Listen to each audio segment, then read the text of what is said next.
What is up, guys? It's your boy here, Jersey Flex, and in today's video I want to be talking to you guys about using DBOL, Dianabol, as a pre-workout.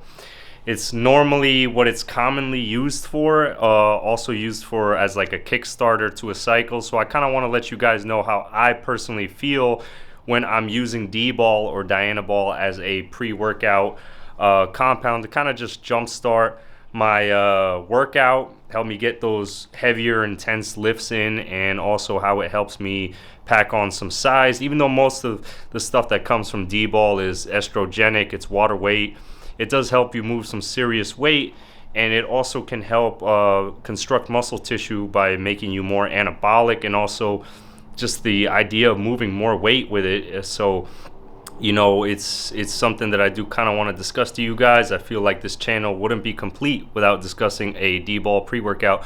Make sure you guys go hit that subscribe button. We're gonna stop wasting time, roll that intro, and get started on this video. Boom. Maybe it's a new beginning. Maybe it's the start of where it ends. I know. There's no going back, and I'm loving the chase.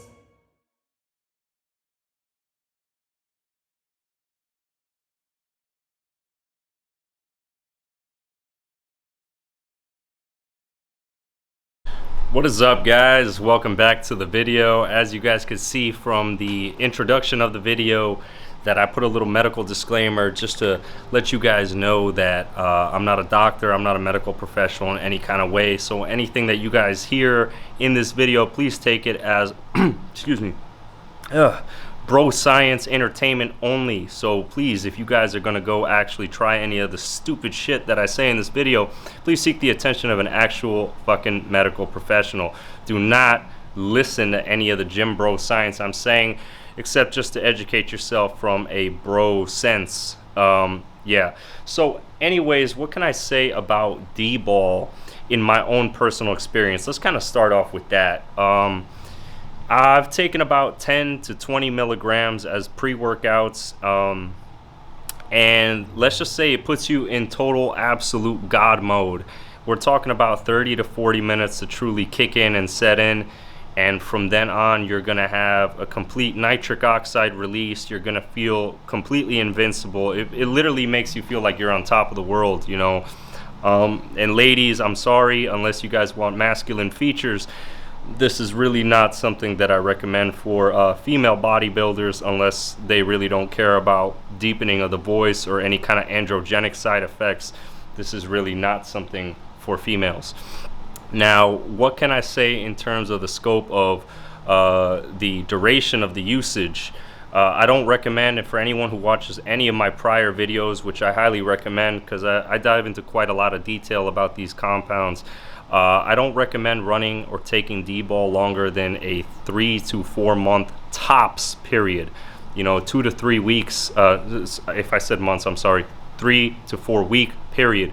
And I personally, me myself, would not take DBOL longer than 2 to 3 weeks without taking breaks in between to allow your liver enzymes to go back to normal and that kind of thing. I kind of just take DBOL from time to time as just like a pre-workout, or if I'm kickstarting a cycle where I want to get some instant gains, I want to look a little bit bigger, feel a little bit fuller, a little bit stronger. And that's really what I got to say about the half-life of DBOL. It's very short, okay?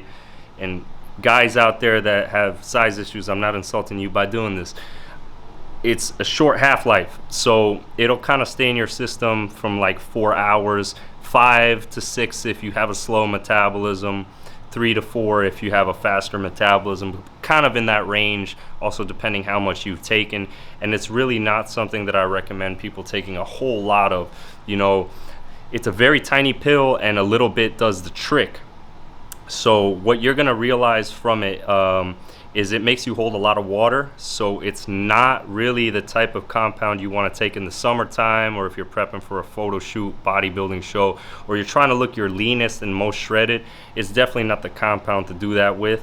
It's going to add some hefty water weight, and the reason being is that it has it's a methylated form of testosterone, so it has a double carbon bond at the receptor site, But that being said, when it converts to estrogen, which estrogen is what makes you hold that water weight, it also turns into methyl estradiol, which also has a double carbon bond at the receptor site. So it's going to actually be more potent than regular estrogen in terms of holding that type of water weight. You know, so I really don't recommend taking it if you're going to be shredded. But for someone who's trying to do heavy lifting, powerlifting, or simply just take it as a pre-workout to stack on overall size, it's going to definitely help you move that heavy weight. So one other thing that I do have to add in terms of taking it as a pre-workout, if you're taking any other type of anabolic out there that dries you out or flushes out your water weight, like Trenbolone, Winstrol, or anything really that just flushes water out, you're not going to really get the full effect of Dianabol. So be mindful of that in terms of strength and powerlifting, because it's flushing the water out, and the water is really what gives you that pump, that legendary type of workout. Another thing to keep in mind as well is if you're taking an aromatase inhibitor, an AI, that will also decrease the amount of water that you're holding. There is a benefit. It will prevent estrogenic side effects, and it will keep your blood pressure in check, but it'll flush out a lot of that water weight, so you're actually not going to be as strong as you would have expected. That water weight is really the key to lifting heavy weight while you're on DBOL. So, you know, just be mindful of what other compounds you mix DBOL with. Also, if you're mixing it with like Trenbolone, that'll bind to every receptor and make you more sensitive to that estrogen's activity, and you could run the risk of getting gynecomastia and things like that. So, you know, there are the pros to taking an AI, but there's also, you know, the cons if you're really trying to get the full effect of DBOL. And that kind of falls under the category of using DBOL as a pre-workout, because you're going to want to have that water retention if you're taking it to get a better lift. You know, the purpose of DBOL is to construct muscle tissue in the off season and to get those really good workouts. If you're trying to look good on a beach or be shredded or this or that, it's not really the go-to compound. Then you might want to look into something more like Anavar. And unfortunately, Anavar is oftentimes counterfeited with DBOL because DBOL is cheaper and easier to attain.